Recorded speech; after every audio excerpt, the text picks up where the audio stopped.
Yesus berkata, "Aku berada di tengah-tengah kamu sebagai pelayan."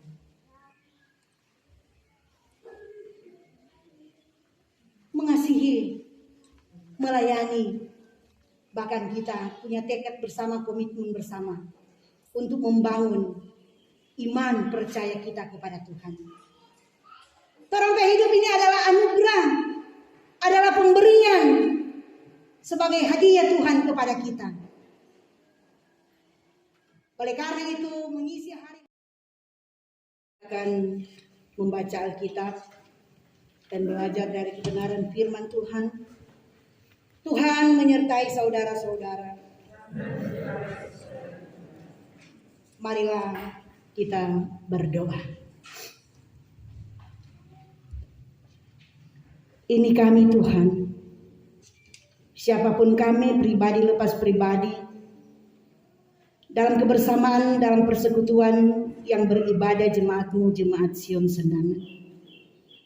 Kami datang dengan latar belakang kami yang berbeda-beda, tetapi satu tujuan dan punya kerinduan bersama, memuji, mengagungkan, dan memuliakan Engkau. Dalam persekutuan bersama kami haus, kami lapar akan kebenaran firman-Mu yang akan menjadi petunjuk arah dalam langkah kehidupan kami. Oleh karena itu Tuhan, ketika kami ada di tempat ini, bejana kami biarlah diisi oleh kebenaran firman-Mu. Kami dikuasai oleh Roh Kudus Tuhan, hati pikiran kami, perasaan kami, sehingga dalam kebersamaan ini Tuhan kami mampu belajar memahami, mengerti kehendak Tuhan dalam kehidupan kami.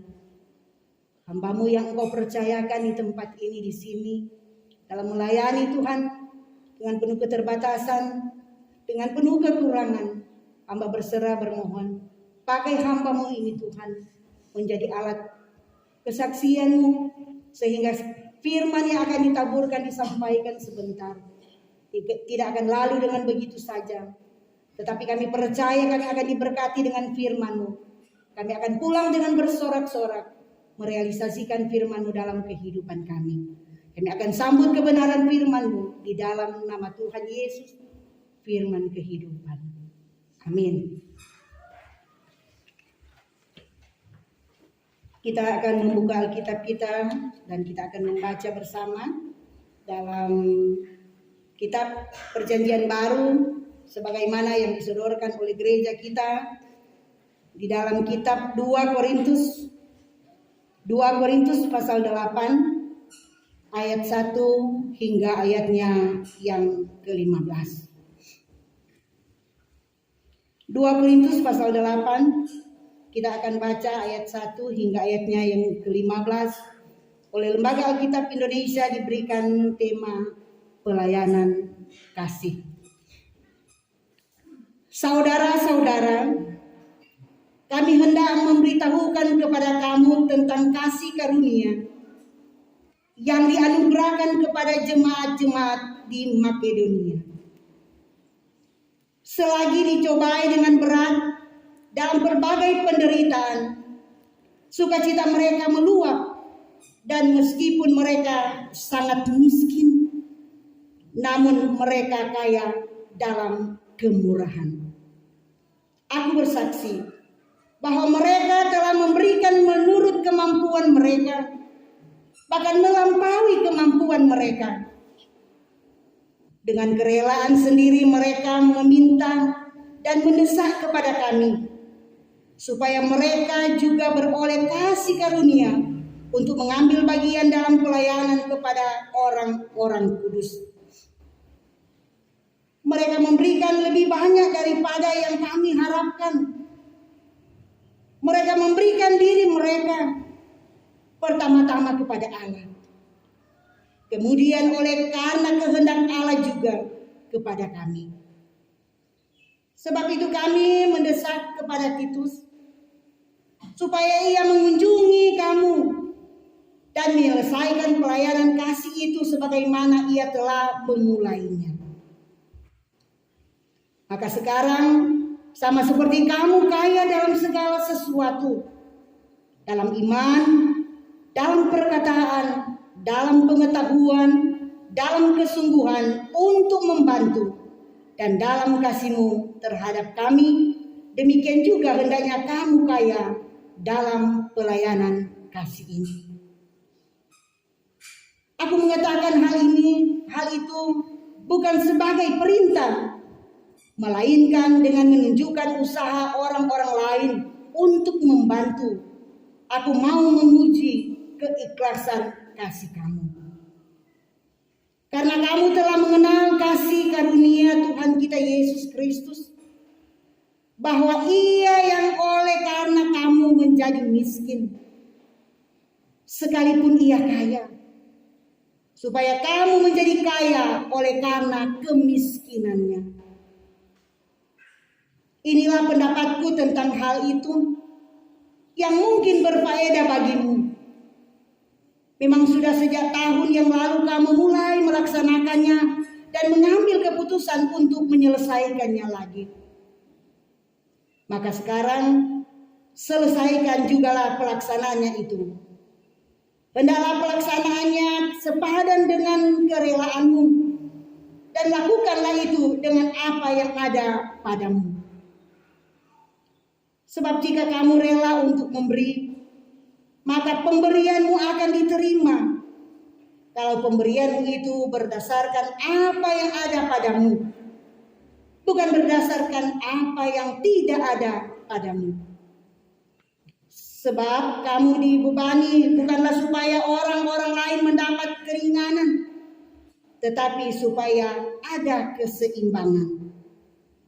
Maka hendaklah sekarang ini kelebihan kamu mencukupkan kekurangan mereka, agar kelebihan mereka kemudian mencukupkan kekurangan kamu, supaya ada keseimbangan.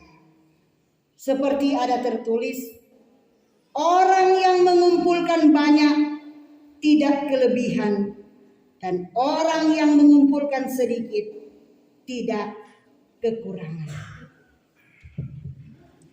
Sampai jauh pembacaan firman Tuhan. Tuhan memberkati firman-Nya. Jemaat yang diberkati, dikasihi oleh Tuhan kita Yesus Kristus. Salam kasih dari Tuhan Yesus. Shalom. Damai di hati. Tentu saya mengajak kita semua bersyukur karena oleh kemurahan, oleh anugerah kita ada sebagaimana kita ada. Hanya oleh karena kesempatan dan waktu yang Tuhan beri, orang ada di rumah Tuhan ini. Masih banyak saudara-saudara kita, jemaat kita yang belum berkesempatan ada bersama dengan kita. Dengan berbagai alangan, dengan berbagai alasan. Tetapi kata firman, mata Tuhan tertuju kepada semua orang. Kita ada di tempat ini dalam satu komitmen dan satu keyakinan bersama, kita diberkati Tuhan. Orang ada di rumah Tuhan, tentu orang meninggalkan akan segala kesibukan-kesibukan, segala keangkuhan, keberdosaan kita. Orang mau dipulihkan, dibersihkan oleh Tuhan. Makin hari kita makin diberkati Tuhan. Tentu menjadi harapan saya dan saudara-saudara ketika orang ada dalam persekutuan bersama di rumah Tuhan di pagi hari ini. Yang rasa sudah ada di lembaran ke-18 di bulan yang orang bilang bulan berber. Ada tanda bagi kita, menjadi kebiasaan bagi kita kalau bulan September, Oktober, November sampai Desember. Merupakan bulan-bulan kesibukan, bukan cuma ibu rumah tangga, tetapi sebagai kepala keluarga yang menjadi imam, penanggung jawab dalam kehidupan keluarga. Namun satu hal yang selalu diingatkan, bawalah diri kita kepada Tuhan. Persembahkanlah tubuh kita untuk dipakai dan dipergunakan oleh Tuhan. Gereja Masih Injili Minahasa memberikan tema di minggu yang berjalan ini, hendaklah kamu kaya dalam pelayanan kasih. Jemaat yang diberkati dan dikasihi oleh Tuhan kita Yesus Kristus, kalau mau tanya Pak anak sekolah minggu, apa itu kasih? Paling orang semua menyanyikan mereka itu KASIH. Mau tanya DP penjabaran, apa itu kasih? Kasih itu sabar, tidak pemarah, lemah lembut, menjalani hari-hari kehidupan kita tanpa kasih, tidak ada arti apa-apa hidup kita. Dalam 2 Korintus 8 ayat 1 sampai 15 mau mengingatkan kepada saya dan saudara-saudara, kepada kita semua orang percaya, hendaklah kita kaya dalam pelayanan kasih. Itu pelayanan kasih itu yang dapat kita praktekkan, yang dapat kita lakukan, yang dapat kita tunjukkan. Nyada motor orang lebih jauh.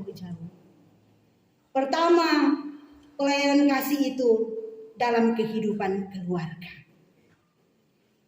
Baru orang datang pada kebersamaan kita sebagai satu organisasi di gereja kita. Kemudian kita datang pada kebersamaan kita sebagai masyarakat yang ada. Saudara-saudara, ada ungkapan yang mengatakan adalah lebih berbahagia memberi daripada menerima. Satu kalimat sebagai orang percaya tentu orang mesti ingat itu. Bukan berarti itu orang ada menerima, nyada diberkati. Tentu dia kan tuh merasa ada berkat, mendapat berkat. Tetapi di sini mau diungkapkan lebih berbahagia kita kalau orang mampu memberi, mampu berbagi dengan orang-orang yang ada di sekitar kita. Kalau orang mau belajar dari jemaat Makedonia, mereka punya kemurahan, mampu memberi, walaupun dikatakan di sini mereka dalam keadaan miskin sekalipun. Jadi ada banyak orang-orang mungkin tidak ada di jemaat Sion Sendangan, kasihan. Masa kita mau bakasi kita lagi kasihan orang miskin. Itu secara materi. Namun diingatkan kepada kita harus juga memenuhi kebutuhan hidup kita. Orang harus juga kaya akan iman percaya kita kepada Tuhan.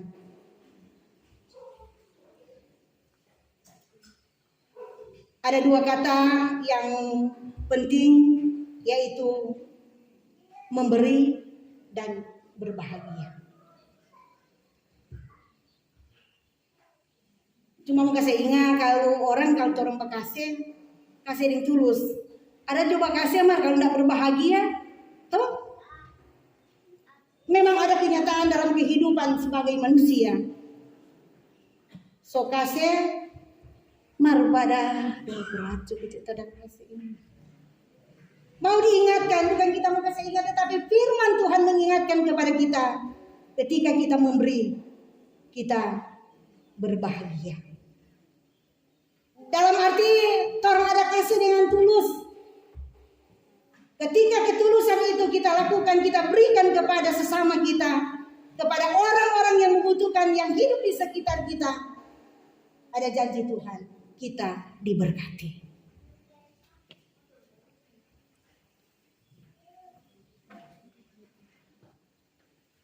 Memberi kita berbahagia. Artinya dengan memberi kita ini diberkati oleh Tuhan. Mungkin saya dan saudara-saudara berpikir bahwa statement ini tentu tidak mudah disetujui. Tidak mudah kita setujui karena pada umumnya orang lebih suka, orang lebih senang menerima daripada memberi. Menerima bukan memberi. Tidaklah mudah karena banyak orang lebih mudah mengkaitkan kebahagiaan itu menerima bukan memberi. Kita tahu siapa yang tidak senang kalau menerima. Siapa yang tidak senang dan apa artinya itu mendapatkan. Tentu kita berbahagia kalau mendapatkan sesuatu dari orang lain. Misalnya, siapa yang tidak suka menerima bantuan?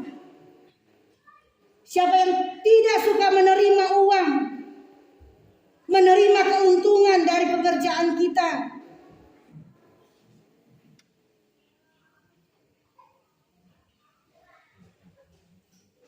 Saudara-saudara, kita hidup di dalam kebersamaan kita. Masyarakat yang dipenuhi dengan cita-cita dan keinginan menerima dan bukan memberi. Pada umumnya orang mengkaitkan kebahagiaan itu dengan menerima. Apalagi saudara-saudara di dalam kondisi kekurangan, di dalam kondisi kesulitan, pasti orang akan merasa senang menerima bantuan daripada kita memberi. Menerima bantuan mungkin berupa makanan, mungkin berupa obat-obatan dari kesehatan para medis. Pastilah itu semua menyenangkan akan kita.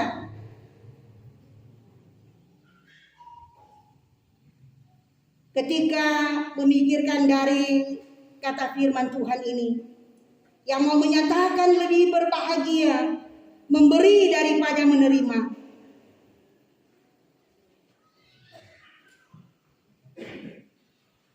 Saudara-saudara,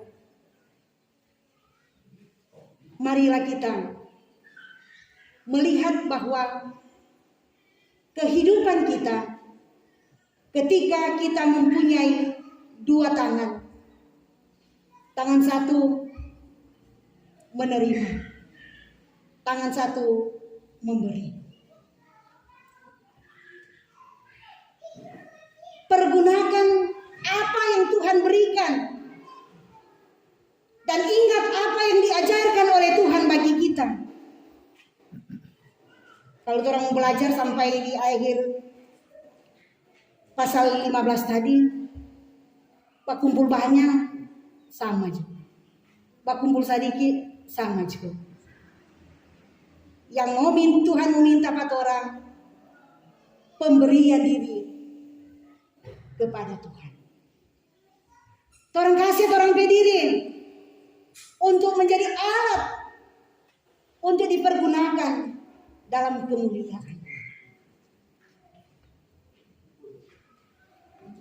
Nah, saudara-saudaraku, mari orang belajar. Hendaklah kamu kaya dalam pelayanan kasih. Kita melihat dari pembacaan kita bahwa Paulus mendorong jemaat di Korintus untuk menjadi penyumbang sukarela. Setelah mendengar jemaat di Korintus untuk menjadi penyumbang yang sukarela, bahwa jemaat tidak marah kepadanya. Jadi Paulus bilang ternyata dorang ada respon. Ia berbicara tentang pengumpulan uang sebagai sumbangan.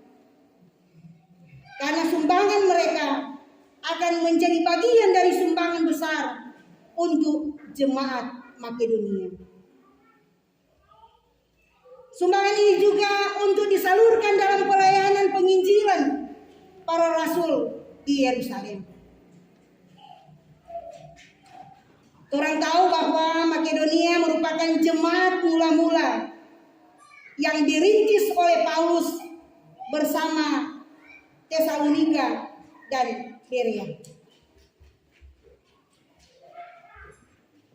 Jemaat Makedonia mengalami berbagai penderitaan, kemiskinan, dan kesulitan.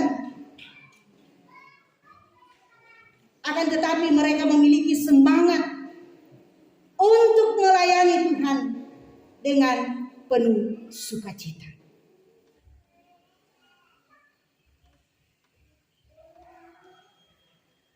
Kemurahan hati membuat mereka kaya dalam iman. Pelayanan kepada orang-orang kudus diartikan sebagai para pengikut Yesus Kristus di Yerusalem. Mereka tidak memiliki sumbangan dana yang cukup untuk melanjutkan pelayanan mereka ke Yerusalem. Sehingga orang Kristen di kota lain diminta untuk mendukung mereka. Pengumpulan uang untuk orang-orang kudus itu biasa orang tahu diakonia. Itu berarti bahwa pengikut Kristus di Korintus yang lebih mapan secara finansial diminta untuk mendukung jemaat-jemaat yang berkekurangan. Nah, saudara-saudara yang diberkati dan dikasihi oleh Tuhan kita Yesus Kristus, orang semua dipanggil Tuhan untuk menjalankan 3 tugas panggilan gereja yang disebut tugas gereja, yakni orang bersaksi, orang bersekutu, dan melayani. Berdasarkan pembacaan kita dari 2 Korintus 8 ayat 1 sampai 15, memberi dengan sukarela berarti timbul dari kemurahan kita, dari hati yang paling dalam.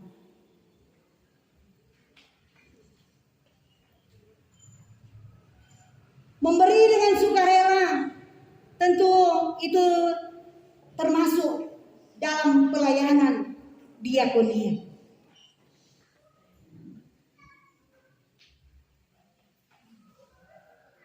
Nah, saudara-saudara, menjadi pertanyaan bagi kita, apa yang menjadi dasar bagi kita memberi dalam pelayanan kasih?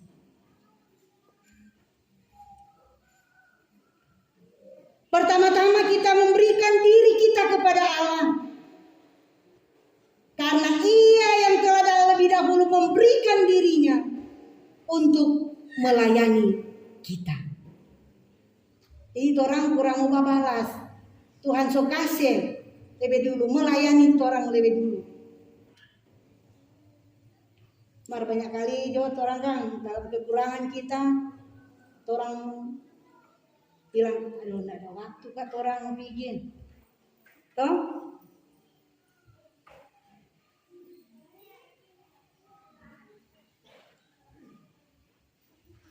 Seluruh hidup kita persembahkan untuk kemuliaan Tuhan. Nah, saudara-saudaraku yang diberkati dan dikasihi oleh Tuhan kita Yesus Kristus, kita melihat bahwa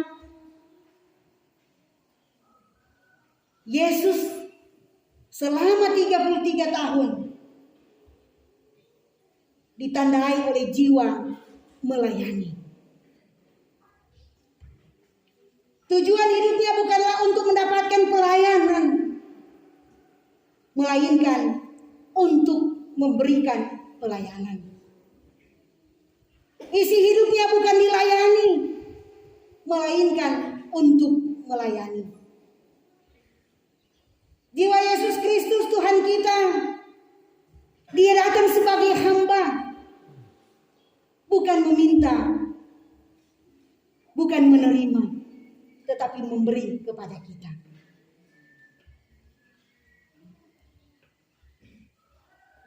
Nah, sekarang menjadi pertanyaan, apa orang mau balas pada Tuhan?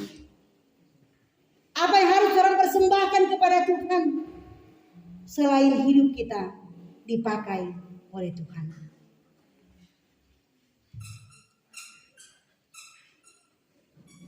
Kita masih diberi waktu, kita masih diberi kesempatan untuk melayani, untuk menjadi saksi-saksi yang hidup dalam kehidupan bersama. Itu pelayanan kasih bukan cuma dari diaken-diaken, penatua-penatua, pendeta, kepada jemaat-jemaat. Orang semua menjadi alat kesaksian Tuhan, melayani Tuhan, sebagaimana talenta yang diberikan Tuhan kepada kita.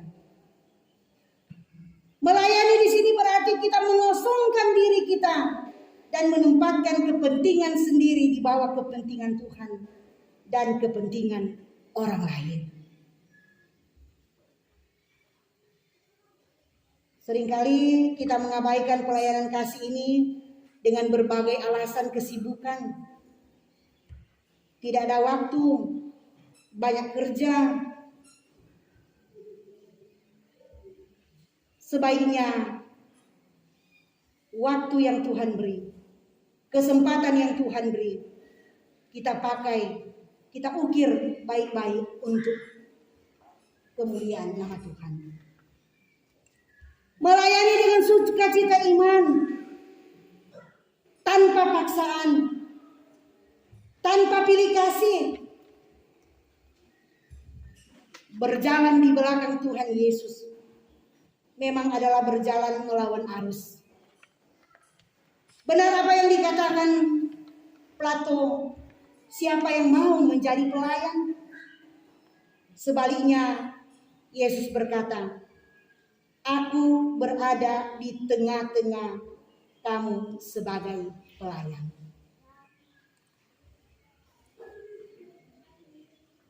Mengasihi, melayani, bahkan kita punya tekad bersama, komitmen bersama untuk membangun iman percaya kita kepada Tuhan.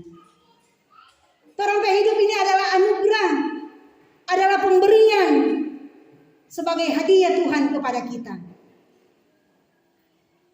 Oleh karena itu, mengisi hari-hari kehidupan kita, kita gunakan dalam pelayanan kasih kita. Memberi yang terbaik, baik kepada sesama maupun kepada Tuhan. Tuhan sendiri yang telah menganugerahkan kepada kita karunia-karunia. Sebagaimana Tuhan mengaruniakan karunia-karunia kepada jemaat di Makedonia. Karena apa? Karena jemaat Makedonia memiliki semangat yang berapi-api untuk memberitakan Injil. Meluapnya sukacita, melayani, dan kaya dalam kemurahan.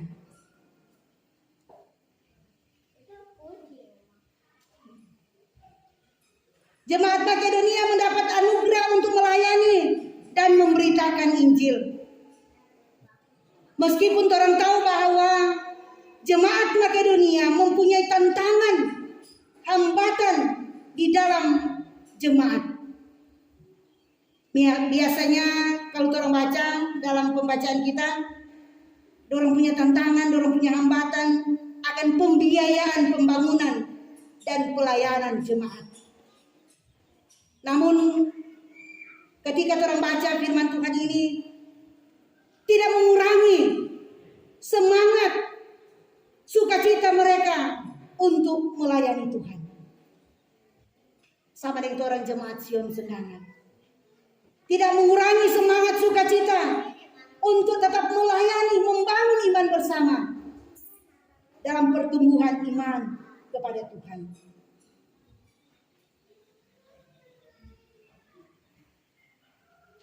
Marilah kita bersaksi, memberi buah-buah yang baik, menjadi contoh, menjadi teladan dalam kehidupan kita. Kita dipanggil, kita diutus untuk melakukan yang terbaik dalam kehidupan bersama.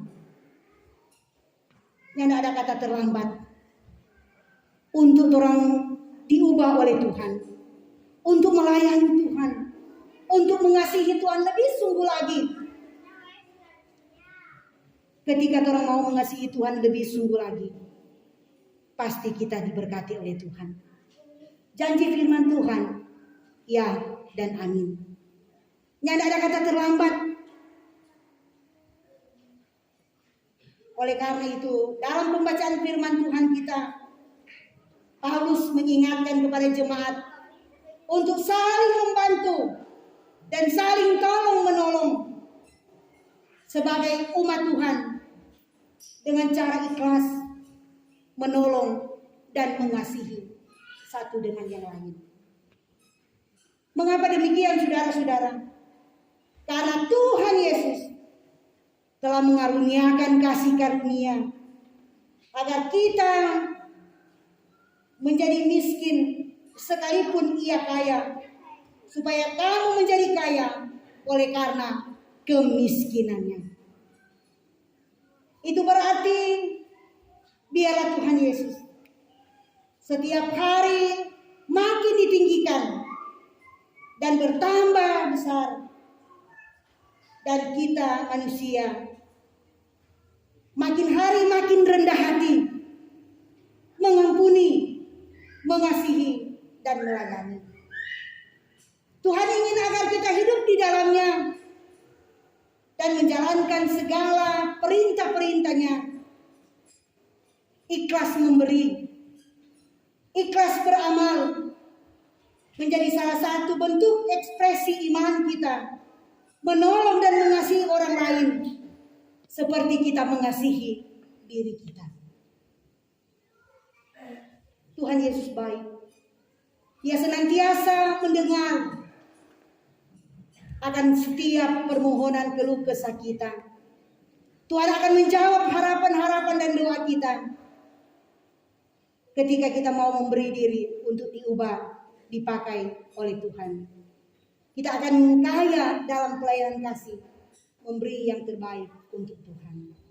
Amin. Diundang kita berdiri sebagai nyanyian penutup. Kasih pasti.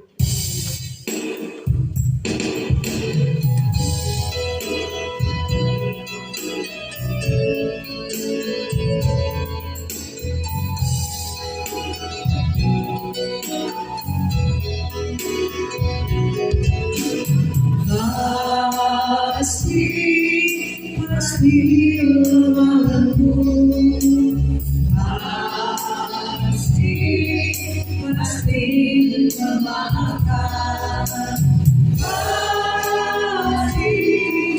pasti mudah hati, kasihmu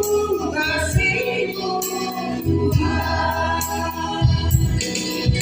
Ajarlah kami saling mengasihi, ajarlah kami saling mengampuni, ajarlah kami kasih-Mu ya Tuhan, kasih-Mu tiada batasnya.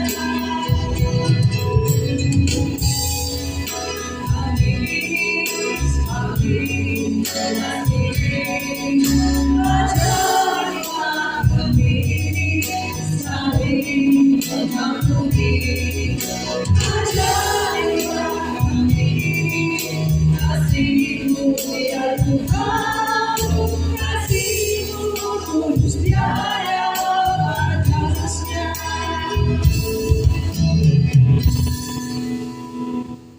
Sampaikanlah salam kepada tiap-tiap orang kudus dalam Yesus Kristus. kasih karunia Tuhan Yesus Kristus, kasih Allah dan persekutuan Roh Kudus menyertai saudara sekalian. Amin.